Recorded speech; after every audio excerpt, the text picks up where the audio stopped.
자, 오랫동안 믿었어도 저번 주에는 열심히 믿었어도 그런 제목으로 말씀을 나누었고요. 오늘은 오랫동안 믿었어도 이런 제목으로 좀 은혜를 나누겠습니다. 아마 이곳에 나와서 예배를 드리는 분들 가운데서는요, 아마 십자가를 입에 물고 태어나신 분들이 있을 거예요. 보통 금수저를 입에 물었다, 흙수저를 입에 물었다, 그런 표현이 있는데 십자가를 물고 태어나신 분들이 있을 것입니다. 어떤 말이냐면 모태에서부터, 엄마의 모태에서부터 신앙생활을 해오신 분들이겠죠. 또 5년, 10년, 20년, 30년, 그것이 무엇입니까? 심지어는 40년 이상 오랫동안 신앙생활을 해오신 분들도 계실 겁니다. 그럼에도 불구하고 나는 왜 전혀 변하지 않는 것일까? 나는 왜 세상 불신자들과 별반 다를 바가 없는 것일까? 이렇게 고민하는 분들도 또한 계시리라 생각을 해봅니다. 그러니까 나 자신을 잘 알잖아요. 나 자신을 보게 되면 예수를 믿긴 믿는데 오랫동안 믿어왔는데 왜 변하지 않지? 제가 이전 교회에서 사역을 할 때 재직 세미나 강사로 오신 목사님이 계십니다. 대구에서 가장 큰 목회를 하시는 대구 동신교회 권성수 목사님이셨어요. 근데 권 목사님께서는 이러한 질문으로 강의를 시작하셨습니다. 왜 진짜 진리이자 복음인 예수 그리스도, 여러분 진짜 진리이자 복음이잖아요. 이 예수 그리스도를 믿는 성도들, 왜 우리는 변하지 않는 것일까? 여러분 이러한 질문으로 강의를 시작하시는데, 그러면서 목사님께서는 젊은 학생들이 운동권에 들어가서 관련 책들을 읽고 사상교육을 받게 되면요, 채 1년도 지나지 않아서 완전히 생각 자체가 바뀌어지게 된다, 그런 이야기를 하셨어요. 사상 개조가 되는 것이죠. 1년도 지나지 않았는데 운동권에 들어가 보면. 또한 한국 정통교단에서 모두 이단으로 취급하고 있는 신천지 교육 한 6개월 정도만 받게 되면요, 6개월 정도만 교육을 받게 되면요, 이제 다시 정통교단으로 돌아올 수가 없는 그 신천지에 이렇게 아주 헌신된 멤버가 된다라는 거예요. 6개월 교육을 받았는데. 그러면서 교회를 5년, 10년, 20년, 심지어는 40년 이상 다녔음에도 불구하고 왜 우리들은 말과 행동에 있어서 또 생각과 가치관에 있어 전혀 변하지 않는 것일까? 여러분 이러한 질문을 던짐으로 재직들에게 도전을 주었습니다. 여러분들은 어떻게 생각을 하십니까? 그렇습니다. 오랫동안 신앙생활을 해온 분들은요, 교회에 나와서 매주 목사님의 수많은 설교를 듣게 되죠. 여러분 수없이 많은 설교를 듣다 보면요, 이제 주보를 펴서 이제 설교 제목만 봐도 오늘 목사님이 이런 설교 하겠다, 여러분 감이 오는 거예요, 감이. 그래서 여러분 기대감도 좀 떨어지는 경우들도 있습니다. 저도 그렇게 살았었거든요, 실질적으로. 여러분 그러기에 또 교회에서 이미 여러 가지 행사와 봉사를 수없이 많이 해보았기 때문에 교회 생리도 잘 알아요. 교회가 여러분 언제 바쁜지. 여러분 교회가 바쁜 기간이 있고 안 바쁜 기간이 있잖아요. 3월, 9월 굉장히 여러분 바쁘죠. 다 개강을 하고. 또 덜 바쁠 때가 있어요. 그럼 교회 생리를 또 잘 압니다. 오랫동안 다녔기 때문에. 또한 불신자들과 다르게 살아보려고 굉장히 열심히 노력도 하는 편이죠. 그럼에도 불구하고 직장과 사업장과 가정과 학교 등에서 세상 불신자들과 별반 다를 바가 없이 살아가는 모습을 보이곤 합니다. 여러분 이런 모습을 스스로 보고 있노라면 어떨 때는 스스로 자괴감에 빠지기도 하죠. 내가 예수를 믿긴 믿는데 이렇게 해서 믿을 바에는 차라리 안 믿는 게 좋지 않을까, 그게 더 낫지 않을까, 그런 생각을 갖기도 하는 거예요.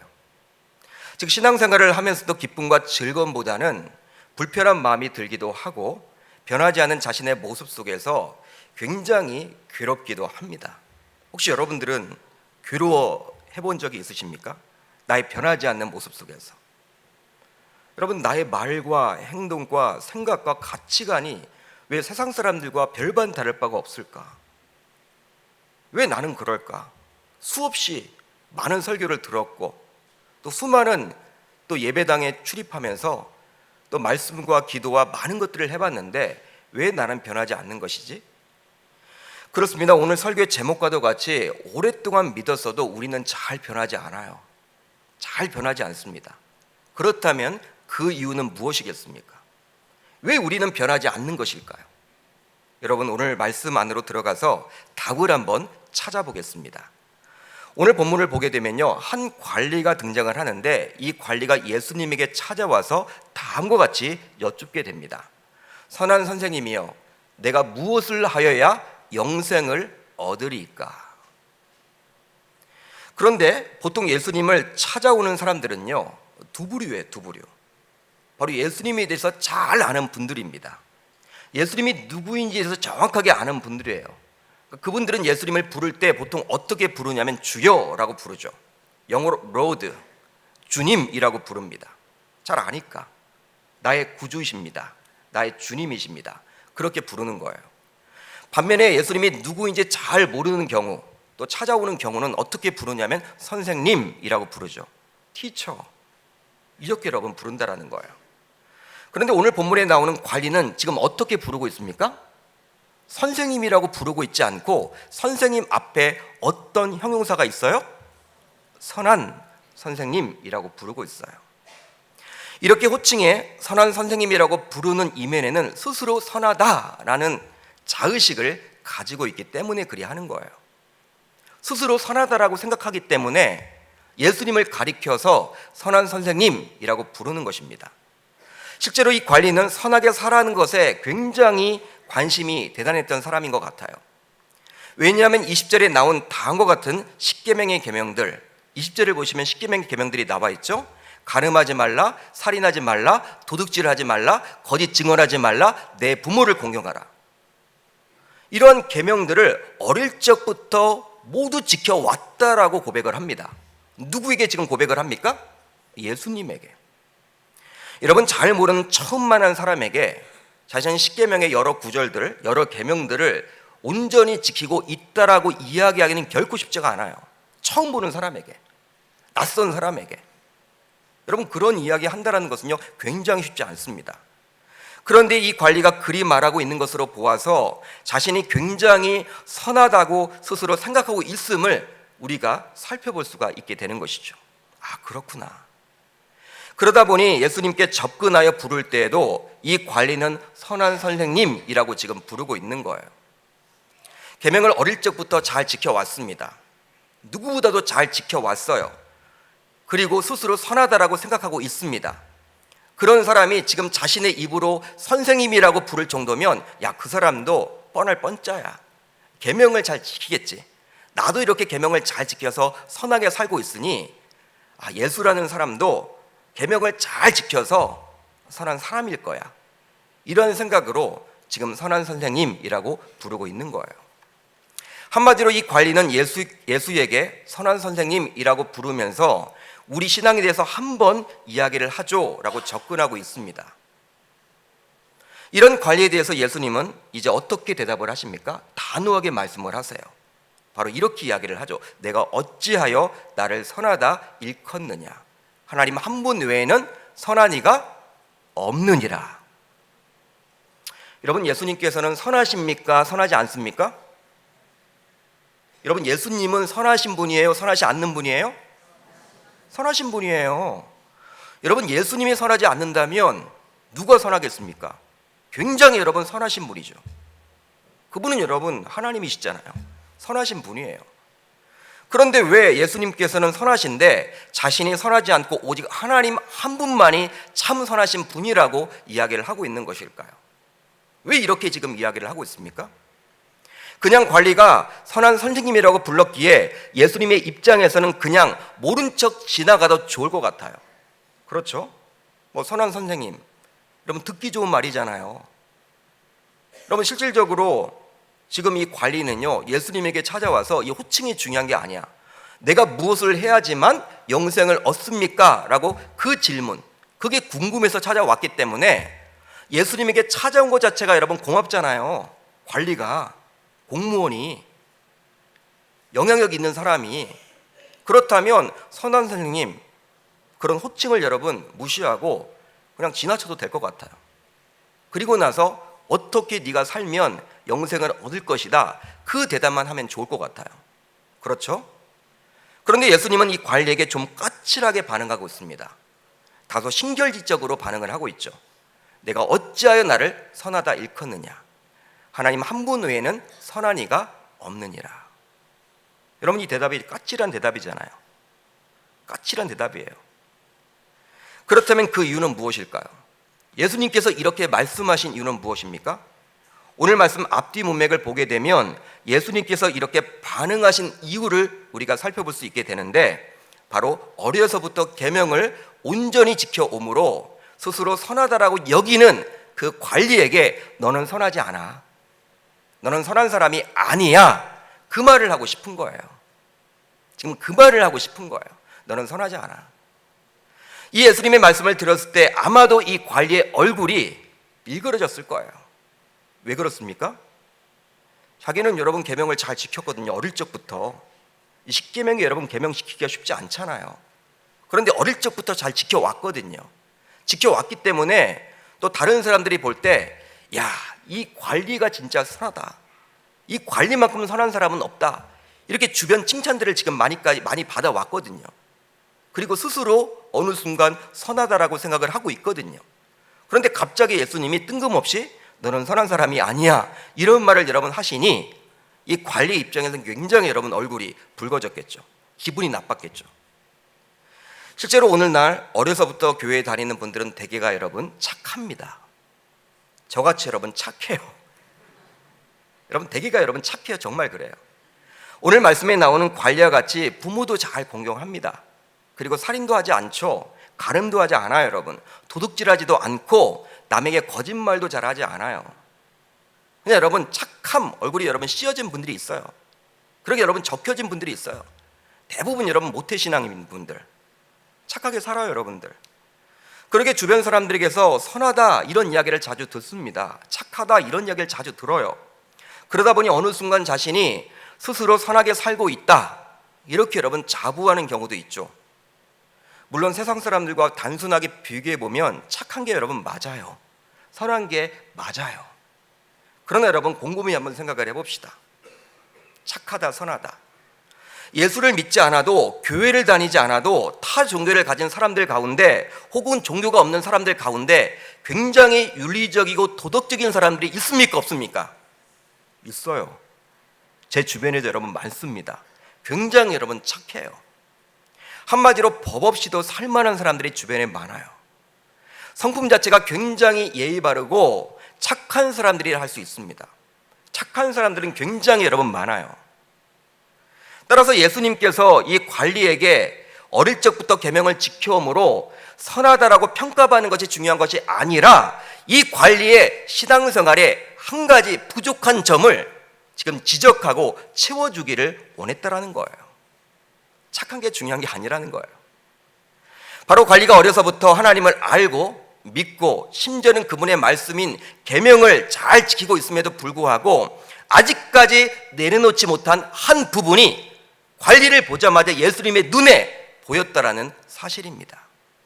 바로 그 관리의 이중적인 섬김이죠. 두 가지를 섬기고 있는 거예요, 관리가. 오늘 본문에 나오는 관리는 아마도 신앙생활이란 바로 예배생활, 봉사생활, 헌금생활, 전도생활, 구제생활 등이 전부라고 여겼을 거예요. 제가 말씀드린 예배생활, 봉사생활, 전도생활, 구제생활 등은 본래 하나님만을 바라보고 해야만 하죠. 그렇죠? 하나님만을 바라보고 해야만 해요. 처음에는 아마도 하나님만을 바라보고 했을 거예요. 그러나 시간이 지나면서 점점 사람을 의식하며 할 수도 있게 됩니다. 예배를 드릴 때에도, 봉사를 할 때에도, 헌금을 할 때에도, 전도를 할 때에도, 어떻습니까? 구제를 할 때에도 가까이에 있는 주변 사람들을 의식할 수도 있다라는 거예요. 그러기에 이 관리는 십계명 가운데 눈에 보이는 인간과의 관계에 있어서 중요한 계명들을 어릴 적부터 모두 다 지켜왔다라고 자부할 수가 있었던 것이죠. 오늘 말씀 20절을 보시면요, 예수님은 십계명을 말하면서 5계명부터 9계명을 가지고 이야기를 하십니다.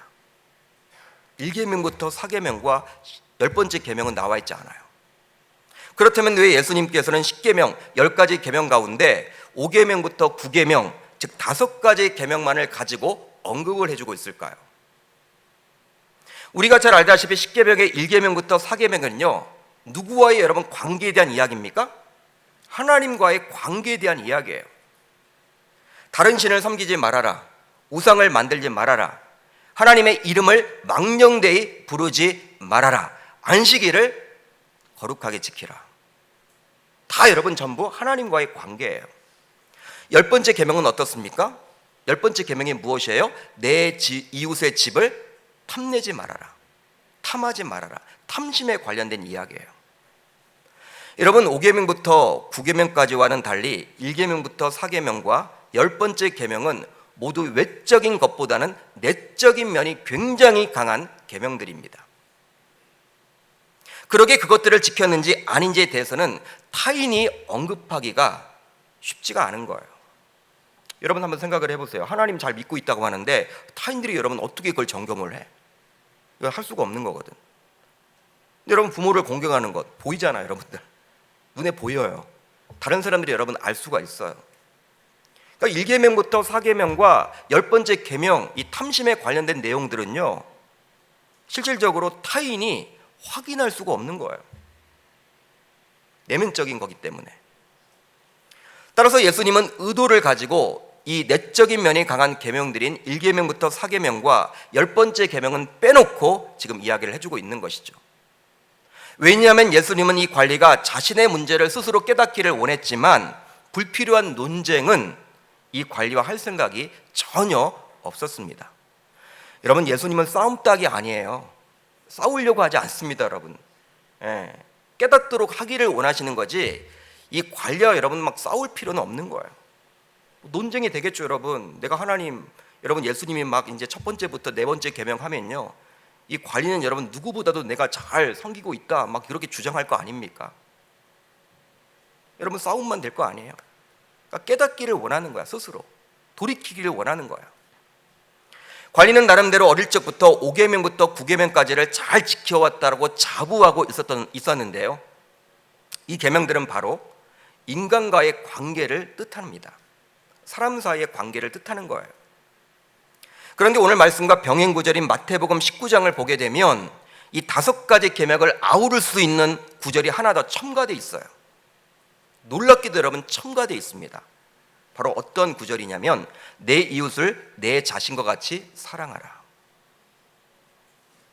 누가복음에는 나와 있지 않은데 이 병행 구절인 마태복음에는 이 5가지 계명을 아우를 수 있는 이 내용이 또 기록이 되어 있어요. 맨 끝에 예수님이 온 율법과 선지자의 강령이라고 이야기했던 2번째 계명을 그대로 마태는 기록을 해놓고 있습니다.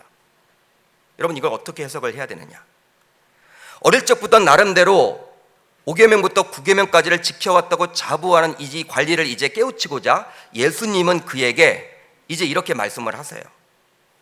내가 아직도 한 가지 부족한 것이 있으니 내게 있는 것을 다 팔아 가난한 자들에게 나눠주라.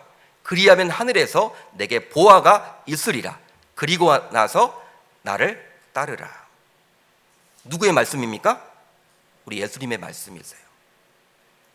실제로 계명을 잘 지키고 있다라는 이 관리에게 그 계명의 진짜 의미는 내 이웃을 내 자신과 같이 사랑하라는 거야.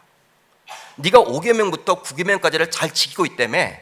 그렇다면 그 계명은 무엇이냐면 한마디로 내 이웃을 내 자신같이 사랑하는 거야. 그러니까 내 몸처럼 사랑을 해야 되니까 네 재산을 다 팔아서 네 주변에 있는 가난한 사람들에게 다 나눠줘. 우리 주님은 그렇게 지금 이야기를 하고 있는 거예요. 여러분 이런 예수님의 요구에 이 관리는 어떻게 반응을 합니까? 지금 어떻게 이제 반응을 해요? 오늘 보면 23절을 보시면 이렇게 나와 있습니다. 우리 한번 한 목소리로 한번 같이 읽습니다. 시작.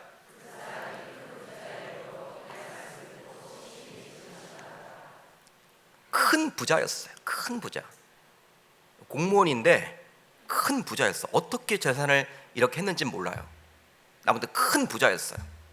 큰 부자였는데 예수님께서 재산을 다 팔아서 가난한 자들에게 다 주라고 하니까 근심하게 되었어요. 근심하게 되었어요. 아마도 예수님이 일부 재산을 팔아서 좀 가난한 사람들을 구제해라 그렇게 말씀을 하셨으면 순종할지도 몰라요. 예수님은 어때요? 익살스럽죠? 아주 여러분들 이 개구장이 같죠, 여러분? 어떻게 지금 이야기를 하십니까? 가지고 있는 재산을 다 팔아서 가난한 사람들에게 다 나눠주래요. 재산이 많은데 쉽지 않거든요. 근심했다고 나와 있습니다. 근심했다, 원어를 보게 되면 슬퍼했다, 그런 뜻이에요. 기쁨이 사라졌다. 병행구절인 마태복음 19장을 보면요, 근심하여 돌아갔다라고 나옵니다. 집으로 돌아갔어요. 예수님을 떠났어요. 예수님께서는 나름대로 신앙의 형태, 즉 누구보다도 계명을 잘 지키고 있다라고 자부하는 이 부자 관리가 스스로 자신의 신앙을 돌아보기를 원하셨습니다. 자신이 십계명을 잘 지키고 있기 때문에 따라서 누구보다도, 어느 누구보다도 하나님을 잘 섬기고 있다는 생각에서 돌이켜서 실질적으로 진짜 자신을 지배하고 있는 것이 무엇인지를 확인하기를 원하셨어요. 깨닫기를 원했던 것이죠. 아마도 이 부자 관리는 계명을 잘 지키는 것이 하나님을 잘 섬기는 것이라는 생각에서 아마도 어릴 적부터 계명을 잘 지켜왔던 것 같습니다. 그런데 그 계명을 잘 지킴으로 하나님을 섬긴다고 하면서도 이 부자 관리는 자신의 많은 재산을 또한 섬기고 있었던 거예요. 하나님도 섬기면서 자신의 부도 섬기고 있었던 것이죠. 여러분, 오늘날도 마찬가지예요. 저와 여러분들을 포함하여 수많은 신자들이 예수님을 살아간다고 입으로 고백을 합니다. 얼마나 여러분 고백합니까? 매주일 나와서 예배를 드려요. 하나님 앞에. 또 심지어 봉사를 하기도 하고 교회의 여러 가지 프로그램에 적극적으로 참여하기도 합니다. 또 나름대로 다른 사람들에게 선하게 보이고자 노력을 해요. 몸부림을 치죠. 말씀을 지키려고 노력을 한다는 거예요. 그렇지만 우리의 말투, 행동, 심지어는 우리의 생각과 또 가치관 잘 변하지 않는다라는 것이죠. 잘 변하지 않아요. 왜 그럴까? 이렇게 수많은 예배를 드리고 양육을 받고 또 봉사를 하고 교회 문화에 익숙한데 왜 우리는 잘 변하지 않는 것일까? 바로 한 주인인 하나님만을 섬긴다고 하면서도 여전히 두 주인을 섬기고 있기 때문입니다. 그런데 더 안타까운 점은 오늘 본문에 나오는 관리와 같이 자기 안에 숨어있는 우상을 알지 못한다는 거예요. 그게 여러분 더 큰 문제예요. 이 부자 관리와 같이. 부자 관리는요 지금 어때요? 자기가 여러분 재산도 여러분 자기가 지금 섬기고 있거든.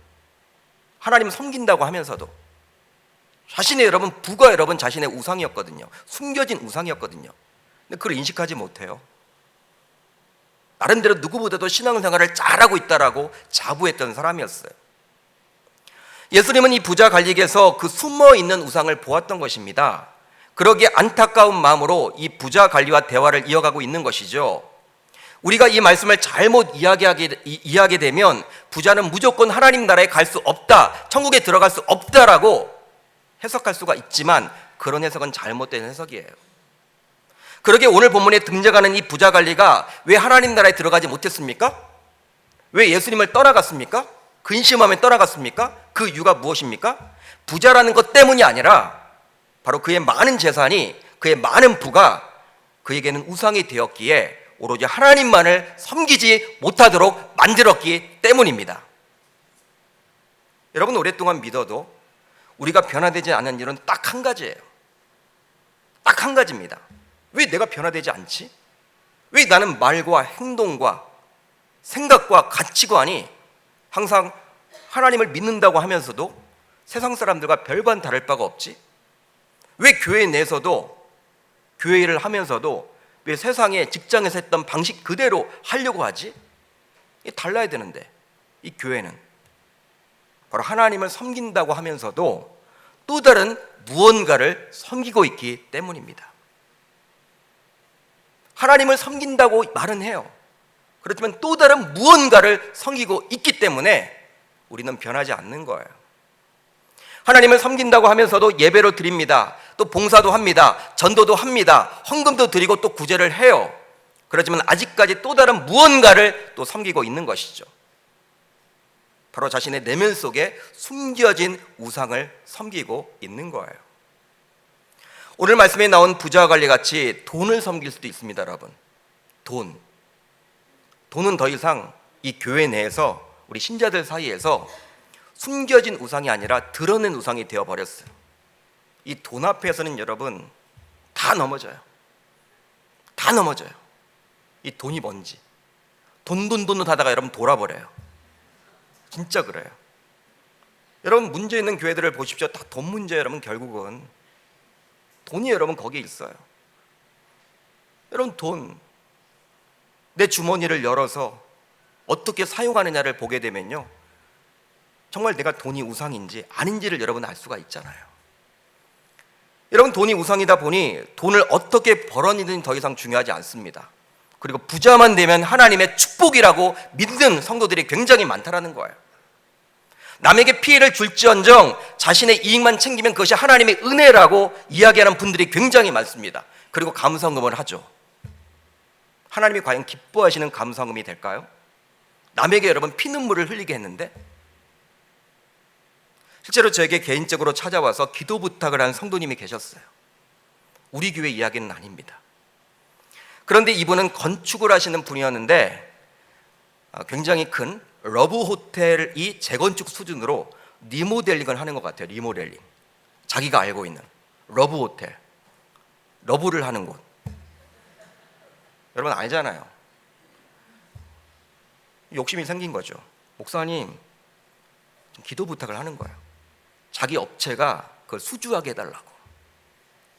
굉장히 좋은 거래예요.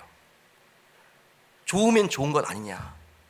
자기가 수주를 하게 되면 11조를 많이 교회에 드릴 것 같은데 이게 좋은 것 같다. 저에게 기도 부탁을 하는 거 있죠. 참 돈을 버는 것도 중요하지만 부끄러움을 모르는 성도였습니다. 교회를 다니지 않은 불신자라면 충분히 이해가 가능하죠, 여러분들. 그러나 중직자였어요. 제가 여러분 마음이 너무 아팠습니다. 여러분, 또 우리는 성공을 섬길 수도 있습니다. 이분들은 성공하기 위해서라면 주일 예배는 건너뛸 수도 있다고 쉽게 생각을 해요. 왜냐하면 골프 약속이나 여러 경조사를 통해서 인맥을 관리해야 하기 때문이죠. 결혼식 가야 된다라는 거예요. 중요한 거예요. 일부 예배 드리고 가시면 좋은데 예배를 그냥 건너뛰어요. 그 인맥 관리는 성공에 있어서 굉장히 중요하다라고 여겨지는 것들이죠. 따라서 그분들에게 있어서 숨겨진 우상은 바로 성공인 거예요. 또 누군가에게 인정받는 것을 굉장히 중요시 여기고 그것을 섬길 수도 있겠죠. 이런 분들은 누군가에게 인정받기 위해서 교회에서 봉사도 하고 앞장서서 일을 합니다. 누가 여러분 알아주지 않으면요, 시험에 들어요. 일명 삐져요. 따라서 하나님의 인정이 아니라 사람의 인정을 받기 위한 모든 섬김은 굉장히 여러분 위험한 거예요. 또 자녀가 숨겨진 우상일 수도 있어요. 내 자녀의 대입 성공을 위해서라면 하나님을 소홀히 여기기도 합니다. 부모가 되어서 자녀에게, 고3 된 자녀에게 하나님도 이해하실 거야. 고3 때는 지금 시간이 중요하잖아. 네 대학 가는 게 중요한데 예배보다도 지금 공부가 중요하니까 예배 가지 말고 학원 가라. 그러면서 나중에 대학 가서 교회 가라고 말을 하죠. 교회 직분자이면서도 어떻게 그런 말을 할 수 있는지 자녀에게. 자녀를 다 죽이는 거거든요. 자녀의 입시를 위해서라면 예배를 소홀히 여깁니다. 그런데 고3 때 교회를 나가지 않았던 아이가 이제 본인이 원했던 정말 일명 스카이를 갔다고 쳐도 저는 여러분 한 번도 본 적이 없어요. 다시 여러분 대학교에 나와서 예배를 드린다. 저는 본 적이 없어요. 고3 때 여러분 1년 건너뛰면요, 부모는 기대하죠. 대학 가서 가면 된다. 여러분 사단이 여러분 가만히 놔두겠습니까? 못 가도록 만들죠. 확률이 굉장히 낮아지는 거예요. 그런 부모는 하나님을 섬긴다라고 입으로는 이야기를 하지만 여전히 자녀를 섬기고 있는 거예요. 또 재미도 우상이 될 수 있습니다. 재미, 펀이라고 이야기하죠. 펀, 재미. 신자이면서도 교회 생활은 굉장히 시해 보이고 세상 친구들이 더 말이 통하고 좋게 보여서 그들과 자꾸 어울리려고 하는 거예요. 사랑방 나가면 굉장히 시시해. 재미가 없어. 그런데 세상 모임은 굉장히 재미있어, 가고 싶어, 막 그런 생각이 든다면 어쩌면 그분에게는 이미 재미라는 것이 숨겨진 우상일 수도 있어요. 여러분, 지금까지 말씀드렸던 돈이나 성공이나 인정이나 자녀나 재미 등은 우리의 내면에 숨겨진 우상이 될 수도 있습니다. 그렇다면 나에게 있어서 그것이 숨은 우상인지 숨겨진 우상인지 아닌지 어떻게 알 수가 있을까요? 바로 그것으로부터 자유할 수 있다면 숨은 우상은 아니라는 거예요. 자유가 돼야 돼, 자유. 그것이 없어져 결핍이 생겨도 그다지 슬프지 않고 그런 데를 이겨낼 수 있다면 우상은 아닙니다. 처음엔 힘들죠. 굉장히 허전하죠. 그렇지만 그것이 오래가지 않고 시간이 어느 정도 지나게 되면 잊혀진다. 그건 우상이 아니에요. 예를 들어볼까요? 어떤 일로 인해서 돈을 여러분 손해봤습니다. 여러분, 돈 손해보는 사람 좋아할 것이 사람이 어디 있어요? 여러분, 돈을 여러분 손해본다, 그거 여러분 좋아할 사람이 어디 있어요? 그거 좋아하면 여러분 빨리 병원 가셔야 돼요. 아니잖아요, 여러분. 저도 여러분 싫어요. 그런데 시간이 지났음에도 불구하고 여전히 그다지 계속 슬프고 이겨낼 수가 없다면, 계속 죽을 것만 같다, 그러면 그 사람은 여러분 그 돈이 우상이에요. 시간이 많이 지났음에도 불구하고 계속 여러분 죽을 것만 같아. 10년이 지났는데 자꾸 그것만 생각이 나. 한편 부모로서 자녀에 대해서는 누구나 기대를 하죠. 여러분, 자녀 기대하십니까? 안 하십니까? 다 해요, 여러분. 이렇게 그래서 대학 입시와 취업을 위해서 여러분 이렇게 기도 간제를 여러분들에게 드렸잖아요. 이제 여러분 이 간제를 왜 간제로 드렸냐면 여러분들의 성경에 이렇게 껴서 계속 기도해 달라는 의미입니다. 우리 교회 33명 우리 자녀들이 여러분 이번에 대학 입시 또 취업을 위해서 우리가 기도해야 될 제목들이에요. 여러분, 당연히 기대를 하죠. 잘 되기를 원하죠. 그러나 자녀가 그 부모의 기대에 미치지 못할 때도 있습니다. 여러분, 있습니까? 없습니까? 내가 기대한 대로 여러분 자녀들이 잘 풀려요? 희한하네요. 잘 풀립니까, 여러분? 안 되거든요. 그럴 때 처음에는 힘들지만, 굉장히 여러분 힘들지만 어느 순간 툴툴 털어버리고 일어날 수 있다면 그 자녀는 우상이 아닌 거예요.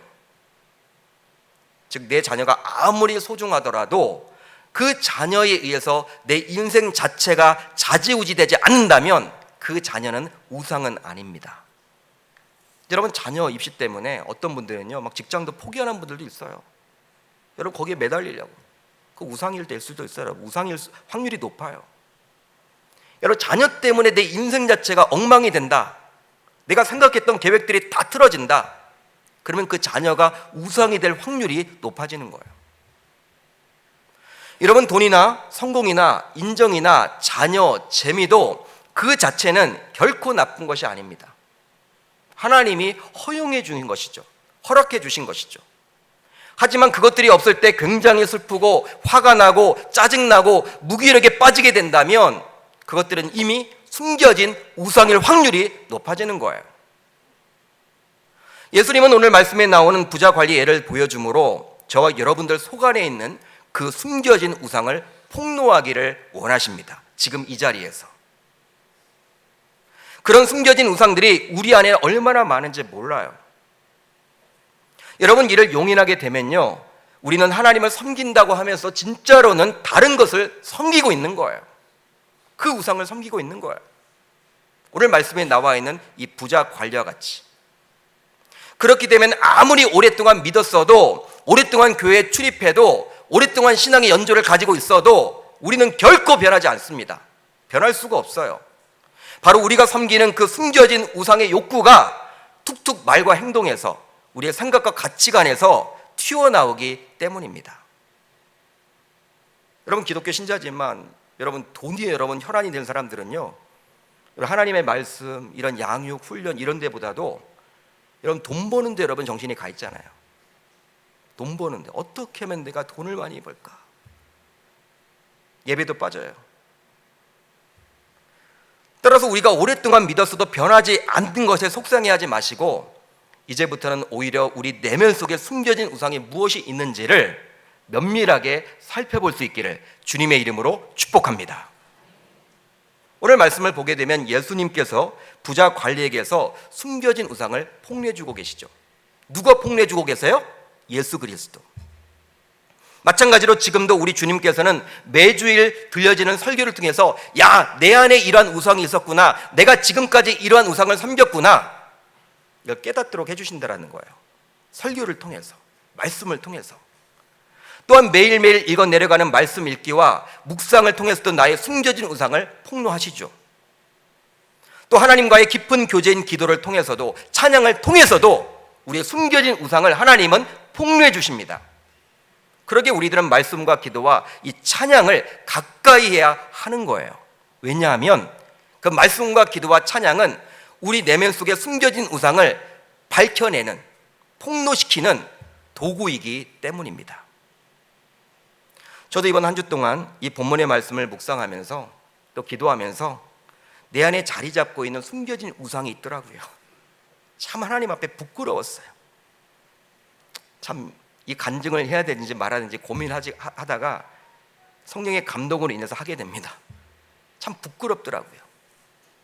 저희 연약함, 하나님 앞에 회개했습니다. 바로 담임 목사로서 교회를 양적으로 질적으로 부흥시켜서 우리 성도님들에게 인정받고 싶어 했던 제 안에 숨겨진 우상이 있더라고요. 또 주변 목회자들에게 인정받고 싶은 욕망이 있었습니다. 야, 교회가 가장 어려울 때 역시 김 목사니까 했어, 김 목사니까 가능했어. 여러분, 이런 생각을 제가 원했더라고요. 이게 숨겨진 우상이었어요. 부흥은 여러분 하나님이 주시는 겁니다. 여러분 아멘입니까? 그분이 하셔야 돼요. 내가 하려고 했어. 내 노력으로, 내 열심으로.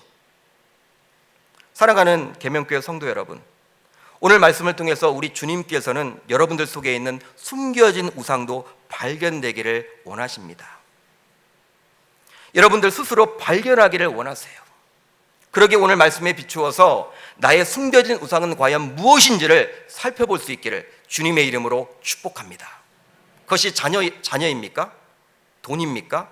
명예입니까? 권력입니까? 아니면 성공입니까? 재미였습니까? 인정이었습니까? 여러분, 그런 우상을 발견해서 주님께 내려놓지 않는 한 우리는 아무리 오랫동안 믿었어도 결코 변하지 않는 거예요. 수십 년 동안 예수를 믿어도 우리의 말과 행동과 생각과 가치관이 변하지 않는 거예요. 이제 부자관리의 숨겨진 우상을 폭로해 주셨던 예수님께서 저와 여러분들의 숨겨진 우상도 동일하게 폭로해 주심으로 그 우상을 버리고 오로지 하나님만을 섬김으로 이제 우리의 말과 행동 그리고 생각과 가치관에 변화가 있는 진정한 신자들이 모두 다 되실 수 있기를 주님의 이름으로 축복합니다. 여러분, 변화가 되어야 될 거 아니에요. 바울을 보세요. 여러분, 바울은 여러분 예수님 만난 이후로 완전히 여러분 360도 180도 변했잖아요. 180도가 변했어. 우리들은 왜 그러지 않을까? 그러니까 여러분 성경을 읽어도 재미가 없는 거예요. 뭐 바울은 그렇고 아브라함은 그렇고 나는 뭐 안 돼. 아니에요. 여러분들, 그들도 여러분 우리와 성정이 같은 사람들이에요. 왜 그럴까? 여러분, 하나님만 섬기십니까? 아니면 하나님도 섬기시면서 다른 무언가를 지금 섬기고 계십니까? 이 시간 다른 무언가를 섬기고 있다면 하나님께서 이 말씀을 통해서 우리 공동체에게 폭로해 주기를 원하세요. 내 가정에 있는 우상, 내 안에 있는 우상, 내가 내려놓지 못하는 우상. 여러분, 아브라함을 보세요.